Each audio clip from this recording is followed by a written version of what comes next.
Thanks for clicking. We had another interesting week in China's real estate crisis this week, as Beijing attempted to get a hold of the mortgage boycotts by bailing out two major real estate developers, Greenland Holdings and Yango. That's not fair. However, similar to last week, the majority of the China news this week was dominated by coverage of the US and China's escalating conflict over Speaker Pelosi's visit to Taiwan, with much of the media focused on the potential for imminent conflict. So what I want to do today is go over Beijing's apparent initial attempts to bail out the real estate industry in China, and I want to take a look at this escalating conflict with the United States over Taiwan, as I think a lot of the hype surrounding the potential for imminent conflict is way overblown. As we'll see, China's position vis-à-vis Taiwan is largely a function of its current strength. And with the real estate crisis continuing to unfold and threatening to spread to the bank system, causing Beijing to engage in bailouts, China is definitely not at full strength. We'll continue to have updates out on this channel on this real estate crisis every Friday. If you want to get those updates, make sure you click, like, and subscribe. But for now, let's get into this bailout.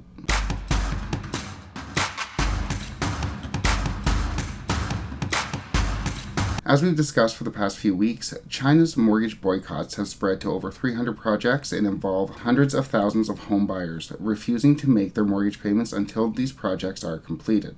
With worries growing that these mortgage boycotts could spread to China's $56 trillion banking sector, Beijing moved this week to bail out two major real estate developers, Greenland Holdings and Yango. Greenland Holdings, for its part, received a loan for $443 million from government-backed shareholders, and Yango signed a debt restructuring plan with a government-backed bad loan company. The moves by Beijing and these state-backed companies were largely viewed as Beijing attempting to get its arms wrapped around these mortgage boycotts, hoping to appease home buyers and prod them into making their mortgage payments, assuring them that the government will not let these companies fail. You worry too much.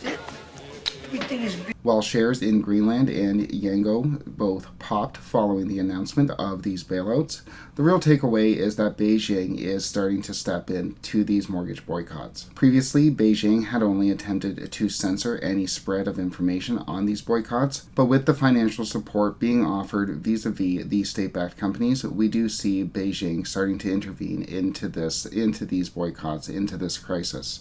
Whether or not this will be a sign of things to come remains to be seen, but I do think that Beijing is going to continue to be active in these boycotts. As we've talked about before, there is a real worry that is going to spread to China's banking sector. However, as mentioned, China news this week was almost entirely dominated by coverage of China's response to Speaker Pelosi's trip to Taiwan, with China engaging in military exercises around Taiwan in response to the trip. Speaker Pelosi responded to the military exercises this week by saying the United States will not allow China to isolate Taiwan.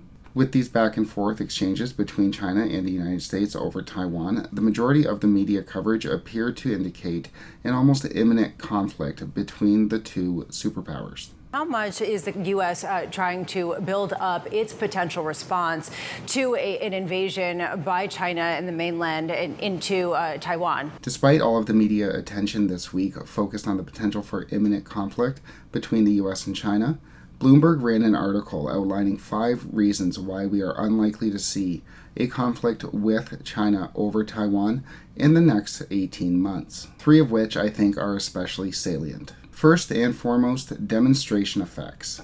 China has just witnessed Russia engage in a large-scale military conflict, which ended off in somewhat of a quagmire, and China doesn't want to see itself in a similar position. China, much like Russia, and unlike the United States, has not fought a large-scale conflict in some time, and is going to be extremely wary about entering into any conflict that it's not 100% sure it can win. Second, domestic political concerns. President Xi Jinping has the 20th Party Congress coming up this fall, and is not going to want to enter into the Congress with a potentially humiliating adventure into Taiwan on his record, especially when his number one priority is a third term as China's president. And finally, China just isn't there yet. They do not, as of yet, have the military capability to risk a one-on-one conflict with the United States. While China has been increasing its military spending over the past few years, though not even close to that of the US, it hasn't yet had time to integrate all of its new systems into the People's Liberation Army. If and when China ever does decide to invade Taiwan, it's going to want to do so once it has integrated all of its new systems into its army, and definitely once it's at full force. And right now, China is at anything but full force. It is still recovering from its zero COVID lockdowns with a shaky economy. It's undergoing a real estate crisis, a real estate debt crisis with a very real potential for a spread to the banking sector. And in general, countries don't go to war when they're having problems with their banks. Yeah? So, in summary, with the demonstration effects of Russia's apparent quagmire in the Ukraine, with President Xi focused on the 20th Party Congress, and the fact that China is just not on par with the United States as of yet, leads a lot of observers to think that China is not going to risk a conflict with the United States over Taiwan anytime soon, at least not for the next 18 months, a couple of years ahead. So, like we said, China news was dominated this week primarily by the conflict over Taiwan with the United States, and there wasn't a whole lot of dominant news on China's real estate crisis or these mortgage boycotts, except for China's attempt to bail out at least a few of the real estate developers, which I think is going to be a sign of things to come, as these mortgage boycotts do not show any signs of slowing. And obviously, like we said, there is a real worry of a spread to the banking sector. My guess is this spat over Taiwan, the media coverage stemming therefrom, will subside in the coming weeks, and the coverage will probably move back and we'll get more and more information on how this real estate crisis is unfolding. We will have updates out on that on this channel. If you want to get those updates, make sure you click like and subscribe, and thanks so much for watching.